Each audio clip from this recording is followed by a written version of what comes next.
Century है। और जब टेक्नोलॉजी ड्रिवन है और इतिहास की तरफ नजर करें तो पता है, इतिहास गवाह है, जिन जिन देशों ने टेक्नोलॉजी में महारत हासिल की, वो देश विकास की ऊंचाइयों को पार कर गए, शिखर पर पहुंच गए। आर्थिक शक्ति नए पैमाने पर पहुंचती गई।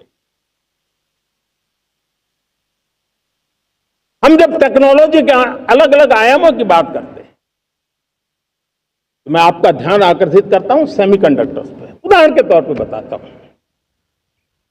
मैं यहां लाल किले से किसी सरकार की आलोचना करने के लिए खड़ा नहीं हुआ और नहीं मैं करना चाहता, लेकिन देश की युवा पीढ़ी को जानकारी होना भी उतना जरूरी है।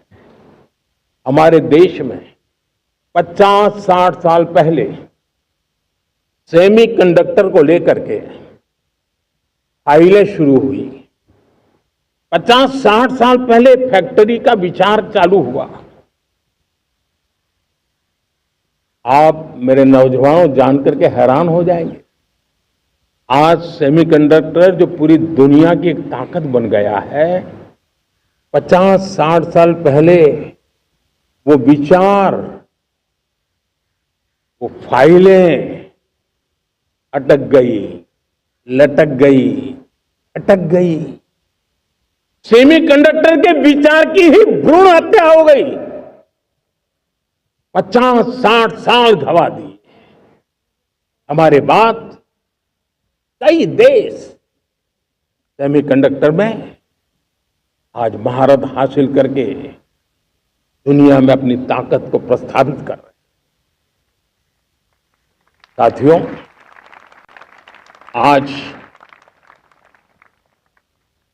हमने उस बोझ से मुक्त होकर के मिशन मोड में सेमीकंडक्टर के काम को आगे बढ़ा है। 6 अलग अलग सेमीकंडक्टर के यूनिट्स जमीन पर उतर रहे हैं। 4 नए यूनिट्स को हमने ऑलरेडी हरी झंडी दिखा दी है, ग्रीन सिग्नल दे दिया है। और देशवासियों और मेरे खास करके नौजवानों और विश्व भर में भारत की टेक्नोलॉजी की ताकत को समझने वाले लोगों को भी कहना चाहूंगा, इसी वर्ष के अंत तक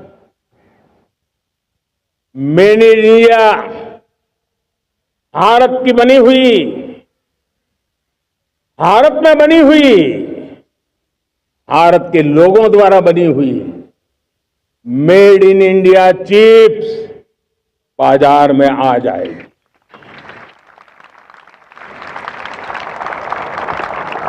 मैं दूसरा उदाहरण देना चाहता हूं।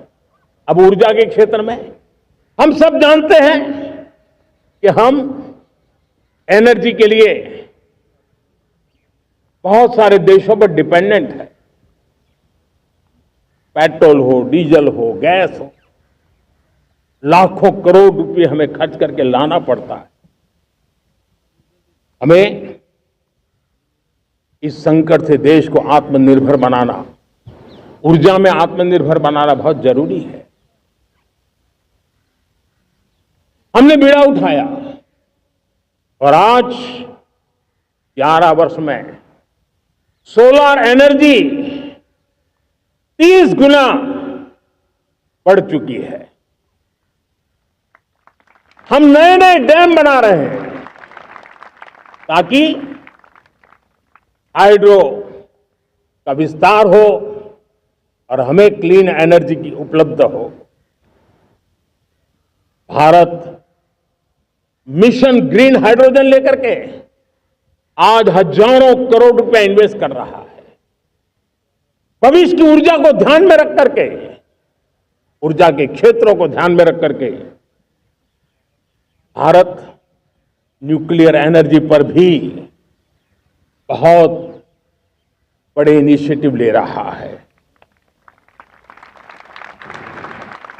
न्यूक्लियर एनर्जी में 10 नए न्यूक्लियर रिएक्टर तेजी से काम कर रहे हैं।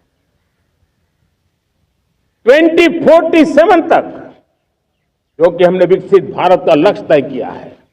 जब देश की आजादी के 100 साल होंगे, हम परमाणु ऊर्जा क्षमता 10 गुना से भी अधिक बढ़ाने का संकल्प लेकर के आगे बढ़ रहे हैं।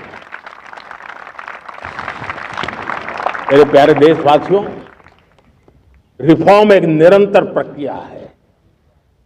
समयानुकूल परिस्थिति के अनुसार रिफॉर्म करते जाना होता है। हम न्यूक्लियर एनर्जी के क्षेत्र में बहुत बड़े रिफॉर्म लेकर के आए।